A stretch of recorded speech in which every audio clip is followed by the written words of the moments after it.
તો હાય મિત્રો, કેમ છો? આપણે આવી ગયા છીએ જગા બાપુના ધામમાં.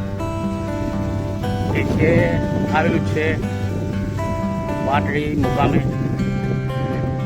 વાટડી ઉદાસી આસરે. હું છું તમારો ગુજુ ગામડીનો ઠાકોરજી, જે હનુમાનજી મહારાજનું મંદિર આવેલું છે. તૈયારીના ભાગરૂપે આપણે વ્લોગ આવ્યા છીએ. તો આપણે આયોજકો છે તેમની મંજૂરી પણ લીધેલી છે. આપણે ઉતારીશું વ્લોગ, અને તમને આપણો વ્લોગ સારો લાગે તો લાઈક કરજો, ફોલો કરજો, આપણી ચેનલને સબસ્ક્રાઈબ કરજો અને કોમેન્ટ કરજો આપણો વ્લોગ તમને સારો લાગે. તો ચાલો તમને હું બતાવું હનુમાનજી બાપાનું મંદિર.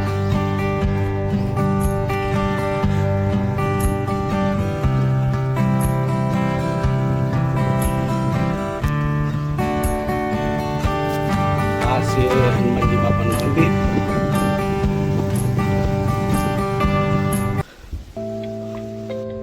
અને આ છે ઉદાસી બાપુ,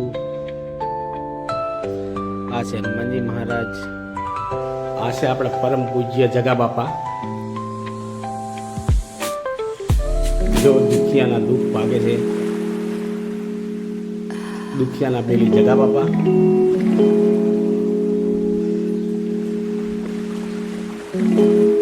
સુંદર રીતે આયોજન કરવામાં આવ્યું છે.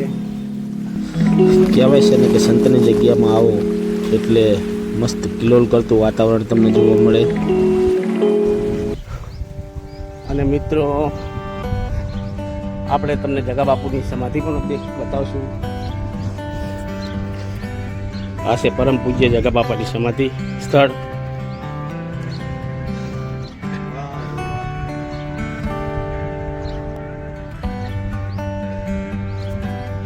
તો આપણા ગામના વ્યક્તિ આપણને મળી ગયા છે ઓલરેડી.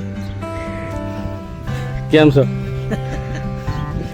જો મારા મામા થાય આમ જોરદાર આયોજનના ભાગરૂપે સારું છે. તો આપણે કેટલી તારીખથી ચાલુ થાય? 16 તારીખથી 16 તારીખથી 22 મહાપારણનું આયોજન કરેલ છે.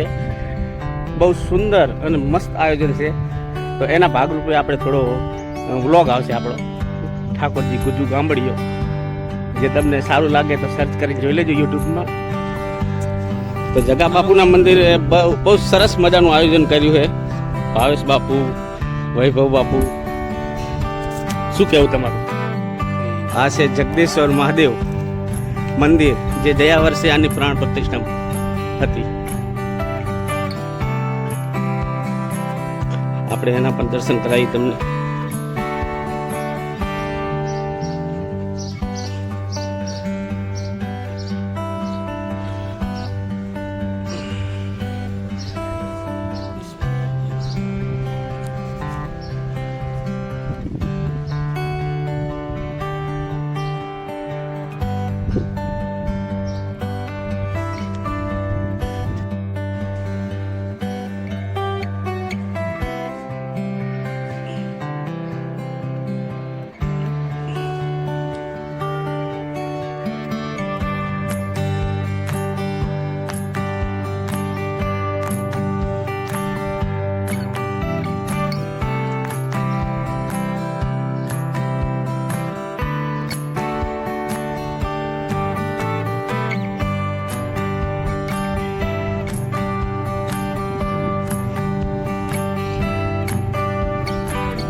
આ મંદિરે અમે નાના હતા ત્યારે આવતા. આ મંદિરની જગા બાપુ જ્યારે હયાત હતા ત્યારે અમે આવતા, અને જગા બાપુ પ્રેમથી બોલતા સીતારામ, તો અમે પણ બધા બોલતા સીતારામ.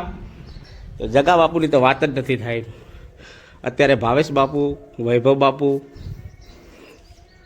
જે હાજર તો નહીં, તો આપણે એમાં પણ જઈએ અને એમની જે ભાગરૂપે ભાગરૂપે કેટલી તૈયારી કરીએ એ તમને બતાવવાની કોશિશ કરશું.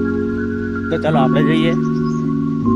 જે તૈયારીના ભાગરૂપે મંડપ બનાવ્યો, જો અંદર તમે જુઓ, તમે કેવું મસ્ત આયોજન છે.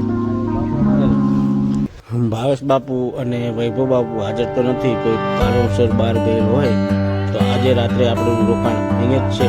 રાત્રેનો પણ વિડીયો આવશે, બન્યા રહેજો વિડીયોમાં. જય જગા બાપુ, જય ભાસ બાપુ, જય વૈભવ બાપુ, જય હનુમાનજી.